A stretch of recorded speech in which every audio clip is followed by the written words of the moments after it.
house. It's my father's house.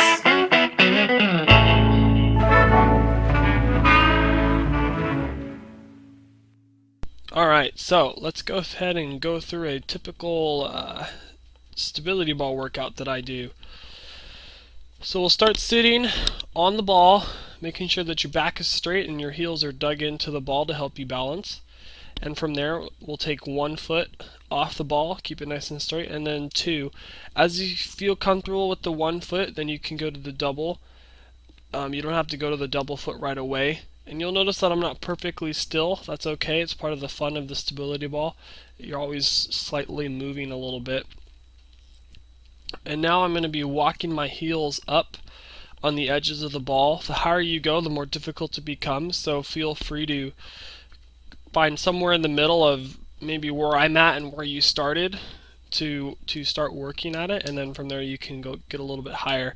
You don't have to grab your knees like I'm grabbing them, but that can help as well. Back should still be straight.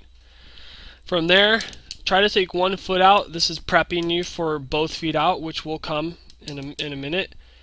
And I call this the invisible chair because from the side it looks like you're sitting in an invisible chair. So this one I would recommend keeping your hands off your knees. Just kind of keep them in the air, free floating. You can keep them on your knees, but I like to challenge myself by taking them off. Now I'm trying to straighten my legs, and you'll see me do one at a time there and try to do them both at the same time. I don't quite get it perfect. Straightening your legs obviously increases the difficulty level. You're increasing the lever arm. So think of that as a challenge once you master the invisible chair position to work on. Now I'm going to get on top of my knees without touching the floor. And it's tough because it requires some hip flexibility, but also think of that as a challenge, a fun little challenge to work on, going from a seated position to a standing on your knee position. From there, we are going to go to a tabletop position. Now from here, you can go ahead and walk out into a plank, or you can do a quadruped, which I will show later on in the video. This is leading up to a quadruped, so just taking one leg back at a time and holding it there, it's actually really challenging. You have to master the first part just of the table before you want to try that. And now we've got the quadruped, so both arm and foot are off the ball. As you can see, I'm moving. Like I said, I'm not going to be perfectly still, but that again is part of the whole process of the stability ball. Doing a 360 is just another way to challenge your balance, how well you move on top of the ball. If your ball is really flat, this is going to be very, very difficult. So make sure that you have some air in it, that it's pretty firm, so that you can stay on top of it without squishing the ball and sagging all over the place. Now I'm going to give you a side angle of the quadruped. First, there goes the leg, and then the arm will come off.